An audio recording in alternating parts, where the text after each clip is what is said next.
네, 킹스맨 시작합니다. 자, 어제 윤석열 정부의 국정과제가 발표가 됐는데요. 새 정부는 어떤 그림을 그리고 있는지 분석을 해보겠습니다. 또 이어서 김건희 여사를 둘러싼 관저 답사 논란 진실 공방으로 번지고 있는데요. 이 내용도 얘기 나눠보겠습니다. 오늘 킹스맨은 천하람 변호사입니다. 안녕하십니까? 예, 전남수천의 천하람입니다. 공천 잘하고 있습니까? 거의 마무리됐습니다. 아, 네. 마무리됐군요. 네, 알겠습니다. 자, 국정과제 안철수 위원장이 어제 최종 확정 발표를 했는데요. 비전 자체는 다시 도약하는 대한민국, 함께 잘 사는 국민의 나라로 이번 국정과제 핵심을 정리해 줬는데, 일단 와이노믹스라고 하던데 이 대표 정책은 뭐죠? 사실 와이노믹스라는 거 이제 보니까 저도 대표적인 거는 이제 규제 개혁을 좀 다시 한번 네. 잘 해보겠다라고 하는 건 것 같아요. 근데 이게 지금 이제 규제 개혁 같은 경우 우리 옛날에도 뭐 박근혜 정부 때 보면 뭐 손톱 및 가시 뽑기 뭐 이런 그렇죠, 것들 하고 그렇죠. 그랬지 않습니까? 예. 근데 이제 그때에 비해서 조금 달라진 것은 관이 주도해서 그냥 있는 규제를 총량에서 뭐 몇 프로 줄인다 이런 거 하지 말고 수요자 중심으로 정말로 민간에서 뭐가 필요한지를 뭐 잘 파악해가지고 하겠다 이런 거고, 결국 정부의 역할에 대해서도 해야 할 일과 하지 말아야 될 일을 좀 잘 구분해 보겠다라는 의지가 드러나더라고요. 그리고 규제를 무한정 그냥 막 없애기만 하면 안 되지 않습니까? 그러다 보니까 조금 더 이제 그 공정한 심판의 역할도 하겠다. 그러니까 시장에서 뭐 불합리한 어떤 반칙들이 일어나지 않도록 잘 보겠다라는 것이고요. 네. 그다음에 마지막으로 하나 더 중요한 것은 문재인 정부에서 확장적인 재정 정책을 많이 썼다라고 하면 네. 이번에는 재정 준칙 같은 것도 좀 제대로 마련해가지고 네. 재정 건전성에 조금 더 포인트를 두겠다. 이런 얘기까지 덧붙였습니다. 알겠습니다. 자, 구체적인 내용을 좀 해보면 한 줄 공약들 있잖아요. 네. 병사 월급 200만 원, 뭐 여가부 폐지, 사드 추가 배치, 이거 다 빠진 것 같아요. 일단 병사 월급 200만 원 같은 경우에는 이제 후퇴를 했다라는 표현이 정확한 것 같아요. 2025년인가요? 네, 맞습니다. 2025년에 병사 월급을 기준으로 그리고 순수 월급 200만 원이 아니고 이제 월급이랑 그다음에 이제 전역할 때 주는 뭐 추가 네. 지원금 같은 걸 합쳐가지고 월 200만 원 수준을 만들겠다라고 얘기를 했어요. 그래서 당장 내년부터 단계적으로 인상을 하겠다라는 안을 밝혔는데, 이게 사실은 공약 후퇴로 비판받아 마땅합니다. 실제로 아, 그래요? 예. 네, 그 20대 남성들 같은 경우에 특히 아이고 뭐 당장 내년부터 준다더니 무슨 얘기냐라고 그렇죠. 부글부글 했었고요. 근데 다만 이제 단계적 인상 소식이 전해지고 나서 일부 네티즌들 같은 경우는 그래 이게 합리적이다. 당장 내년부터 어떻게 하겠냐. 200만 원 큰 돈인데요. 예, 뭐 예산이. 네, 좀 뭐 그래 뭐 어쩔 수 없는 부분도 있는 거 아니냐라고 하신 분도 있고요. 여가부 폐지가 빠진 거에 대해서도 좀 실망하신 분도 있었는데, 네. 일단은 당선인의 이 여가부 폐지 의지가 강하고 당장 정부조직법을 개정할 수 있는 형편이 아니다 보니까 좀 지켜보자 뭐 이런 의견들도 많은 것 같습니다. 알겠습니다.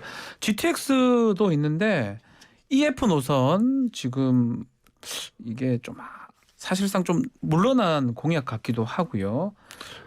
최종 국정과제는 그냥 신규 노선 확대 방안도 검토, 이렇게 아주 추상적인 얘기로 표현이 됐습니다. 네, 맞습니다. 이제 윤석열 당선자 같은 경우에 이제 예. 후보 시절에는 GTX ABC 노선 같은 경우에 구간을 연장하고 네, 그다음에 DEF 노선 같은 경우에도 신설하겠다. 이런 식으로 공약을 발표했었는데요. 실제 국정과제는 말씀하신 것처럼 검토하겠다. 이제 연장과 신규 신설을 신규 노선 확대 방안을 검토하겠다라는 정도로만 나왔습니다. 네. 근데 이거와 관련해서는 언론들의 해석은 조금 다른 것 같아요. 일부 언론에서는 검토라는 것은 진행자께서 말씀하신 것처럼 즉시 추진보다는 좀 후순위니까 네. 후퇴한 거 아니냐 보는 분도 있고, 또 어떤 언론에서는 그래도 이런 신설을 검토하겠다라는 말은 신설 자체를 일단 어느 정도 기정사실화한 것 아니냐, 추진 속도의 문제 아니겠느냐라고 본 부분도 있어서 조금 지켜봐야 될 것 같습니다. 지켜봐야 될 것 같습니다. 자, 전면적으로 하겠다던 재건축 규제 완화도 합리적 조정, 이것도 한 발 물러선 모양새고요. 또 문재인 정부의 부동산 정책이었던 임대차 3법, 이건 폐지될 것으로 예상이 됐는데 포함이 됐습니다. 어떻게 보십니까? 저는 이런 부분은 좀 약간 합리적으로 잘한 것 같아요. 잘한 것 같다. 그러니까 사실은 우리가 부동산 정책이요. 네. 막 눈 감았다 뜨면 막 바뀌고 이러면 안 되지 않습니까? 그렇죠. 시장의 혼란을 너무 또 줄 수 있고 그리고 임대차 3법 같은 경우는 또 솔직히 말해가지고 인수위에서 이거 없앱시다 한다고 해서 지금 국회 상황이 이게 그렇죠. 없앨 수 있는 상황도 아니지 않겠습니까? 그래서 조금 시장에 너무나 급격한 변화를 주지 않겠다라는 태도를 잘 취한 걸로 보이고요. 네. 재건축 완화 같은 경우도 이게 그래서 윤석열 당선이 당선되고 나서 일기 신도시 중심으로 집값이 너무 출렁이고 이런 부분들이 많았다 보니까 조금 속도 조절해가면서 안정적으로 가겠다라는 취지가 아닌가 해석이 됩니다. 그 생애 최초 주택 구매 그 주택 담보 대출이죠. LTV 요것도 80% 상하 높이는 것 약속대로 가는 겁니까? 네, 일단은 LTV 부분은 네. 80%로 상향하려고 하는 것 같습니다. 근데 이제 그거 말고 DSR이라고 DSR 규제. 하죠. 예. 우리 이제 총부채 원리금 상환 그렇죠. 비율이라고 하는데요. 이 부분에 대해서는 일단 건드리지 않으려고 하는 것 같아요. 이게 그 DSR이라는 게 뭐냐면은 개인이 받은 모든 대출의 이제 연간 원리금이랑 그렇죠. 그 사람의 소득이랑 그 비율을 따지는 거 아니겠습니까? 지금 안 그래도 우리나라의 그 개인 부채가 부채가 많은데. 심각하고 네. 또 지금 이율이 높아지면서 이게 좀 파산 위험 같은 것들이 높아지고 있다 보니까 DSR까지 건드리는 거는 조금 부담이 있지 않았나 이렇게 보입니다. 네. 자, 탈원전 정책 관련해서 폐기는 추진하기로 결정이 됐는데 신한울 3, 4호기 건설하겠다. 이런 계획을 밝혔네요. 네, 이 탈원전 정책 폐기 같은 부분이 이제 아마 가장 시원시원하게 네. 공약이랑 좀 비슷하게 똑같이 떨어지는 것 같아요. 똑같이 떨어지는 네. 부분인 것 같고요. 진행자께서 말씀하신 것처럼 이제 신한울 3, 4호기 건설 뭐 재개 이런 것뿐만 아니고 지금 당선인도 뭐 우리 원전 경쟁력을 뭐 세계 최고로 만들겠다 뭐 이런 얘기 하고 있으니까 원전 산업은 조금 이제 방향성이 많이 달라지지 않을까 이렇게 예상이 됩니다. 사이버 보안 분야에서 눈길을 끄는 게 대통령 직속 국가 사이버 안보위. 야, 10만 명의 부대를 양성하겠다. 전사들. 네. 이게 댓글 부대 아니냐 이명박 정부 당시에 이런 지적도 있어요. 어떻게 보십니까? 근데 뭐 댓글 부대는 그 뭐 양성이 이거 필요해요? 그냥 아무나 할 수 있는 거 아닙니까? 그 대충 10만 댓글 명이 대충 듣긴 댓글 하는 어렵죠. 것만 알려주면 그거 할 수 있는 것 같은데 이게 이제 그런 느낌은 아닌 것 같고요. 네네네. 이 지금 뭐냐면은 요새 그 사이버 해킹 위험 같은 것들이 전 세계적으로 굉장히 커지고 이게 기업의 영역에서나 이제 국가 안보의 영역에서나 굉장히 큰 주제로 떠오르고 있습니다. 그에 반해서 관련 전문가는 항상 부족한 그런 상황이거든요. 우리도 항상 보면 뭐 기업들이 해킹 당해가지고 개인정보 수십만 명분 털려 뭐 이런 거 그렇죠. 뭐 예. 맨날 나오잖아요. 자주 나오다 보니까 이런 부분에 대해서 대응할 수 있을 만한 좀 전문가적인 화이트 해커라고 하죠. 이게 착한 해커 이런 것들을 좀 양성하겠다라는 취지로 이해가 됩니다. 재원은 어떻게 마련이 됩니까 앞으로?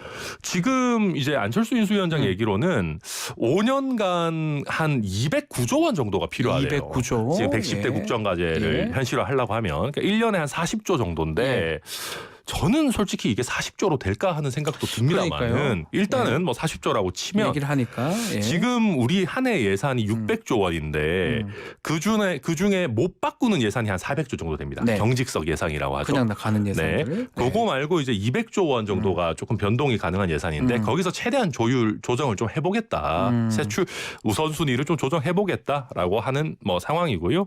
뭐 그다음에 조금씩 우리 세입도 좀 늘지 않겠느냐라고 보고 있는 것 같습니다. 알겠습니다. 자, 다른 얘기 해보겠습니다. 김건희 여사의 외교부 장관 공간 답사 논란 이게 계속 나오고 있는데 이 논란의 배경이 뭡니까? 일단은 그 관저를 외교장관 공관으로 정하는 데 있어서 네. 좀 외교장관 공관도 좀 급작스럽게 결정된 면이 없지 않지 않습니까?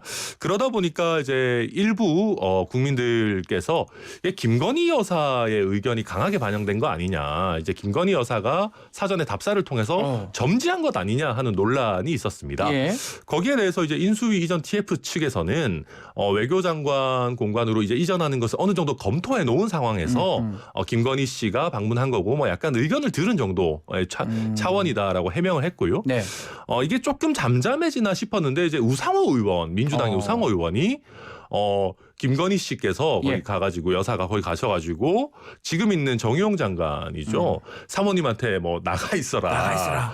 라고 하고 뭐 거기를 둘러봤다고 한다. 뭐 심지어는 김건희 여사가 뭐 강아지를 데리고 가서 예. 둘러봤다. 뭐 이런 이제 자신의 제보를 언론에서 공개를 하면서 진위 공방이 펼쳐졌던 그런 상황입니다. 그 지금 말씀대로 그렇게 우상호 의원이 뭐 라디오 프로그램에서 그런 얘기를 했습니다. 네. 얘기를 하니까 인수위 측에서는 법적 조치 취하겠다라고 했습니다. 네, 인수위 측에서는 이게 완전히 사실과 다르다라는 입장이고요. 아예 그 지금 현직인 정 장관의 사모와 아하. 마주친 적 자체가 없다. 뭐 그래서 이거는 뭐 완전한 허구다 이런 입장이고 외교부에서는 뭐 조금 좀 정돈된 네. 아무래도 민주당의 우상호 의원이면 굉장히 이제 높으신 분이니까 언어를 쓰긴 했는데 해당 언론 보도가 사실관계가 다르다라고 얘기를 했기 때문에 인수위에서는 우상호 의원이 허위 사실을 유포했다라고 보고 뭐 법적 조치까지 뭐 취하겠다 이런 입장을 밝히고 있습니다. 어디가 허위고 어디까지가 진실인지도 봐야 되는데 김홍걸 의원의 SNS가 눈에 띕니다. CCTV 공개하면 끝날 일 같고 이게 뭐 난리를 치느냐라고 하고 있거든요. 근데 이거는 저는 김홍걸 의원님이 좀 세상 물정 모르고 하시는 말씀 아닌가 싶은 그렇습니까? 게요. 예. 이 관저 내부 구조 같은 것들을 그냥 막 공개할 수 있는 일이 아닐 겁니다. 아하. 그래서 이거는 조금 무리한 얘기인 것 같고 아마 김홍걸 의원 말씀은 사실관계를 명확하게 하자라는 취지도 있겠습니다만은 또 이 과정에서 어떤 추가적인 논란이 야기될 수 있는 우려도 또 인수위 측에서는 있을 수 있기 때문에 아마 뭐 저는 이런 건 안 하지 않을까. 뭐 보안 이런 것 때문이라도 예상이 그러면 됩니다. 이 얘기는 뭐 법적인 조치를 취하면 CCTV가 공개될 여지도 공개보다는 뭐 안에서는 그렇죠. 얘기가 될 수 수사기관에서 있겠네요. 확인하거나 뭐 이런 절차는 취해질 수 있겠죠. 끝까지 이게 법적인 얘기로 될 것 같습니까? 어떻게 보십니까? 뭐 글쎄요. 근데 이제 그 인수위 측에서도 우상호 의원 네. 요건에 대해서는 조금 심각하게 생각하고 있는 것 같긴 해요. 이게 너무 사실과 다른 얘기를 다르다. 한다. 예. 그래서 뭐 걔는 간 거 맞아요? 뭐 설마 갔겠습니까? 뭐 저도 뭐 제가 그 정도로 친하진 모르시고. 않아가지고 예. 뭐 강아지의 동행 여부까지 알 수가 없다. 네. 자, 김건희 여사가 지금 구인사들 가기도 하고요. 어제 또 미술관도 갔다고 하고 또 30일에는 유기견 보호센터도 갔다고 합니다. 네. 취임식에 이제 얼마 안 남았잖아요. 본격적인 활동이다 이렇게 봐야 될까요? 네, 아무래도 정치색이 별로 드러나지 않는 활동들을 중심으로 조금 뭐 영부인이라는 표현 쓰지 말라고 했습니다만은 대통령 배우자로서의 일정을 좀 소화하는 걸로 보이고요. 네. 아무래도 취임을 하고 나면 뭐 본인이 그러고 싶지 않더라도 외교 행사라든지 뭐 여러 가지 각종 국가의 공식 행사 같은 데에 참석을 해야 되기 때문에 뭐 개인적으로 봐서는 약간 몸풀기를 몸풀기다. 하고 계신 거 아닌가 왔다 갔다 이렇게 하면서. 해석이 됩니다. 네. 자, 취임식 앞두고 수사 부분도 어느 정도 정리가 되는 것 같아요. 뭐 도이치모터스라든지 뭐 네. 허위 학력 등등. 네, 아무래도 뭐 지난번에 이제 MBC 단독 보도를 통해서 예. 나왔습니다만은 그 주가 조작 사건 같은 경우도 어느 정도 무혐의로 뭐 윤곽이 드러나는 것 같고 네. 그 외의 것들도 결론이 뭐 발표할 거는 하고 뭐 이런 식으로 차근차근 정리되는 수순으로 지금 뭐 가는 걸로 보입니다. 자, 오늘 킹스맨 여기까지 이야기를 나누겠습니다. 천하람 변호사 감사합니다. 아유, 감사합니다. 고맙습니다.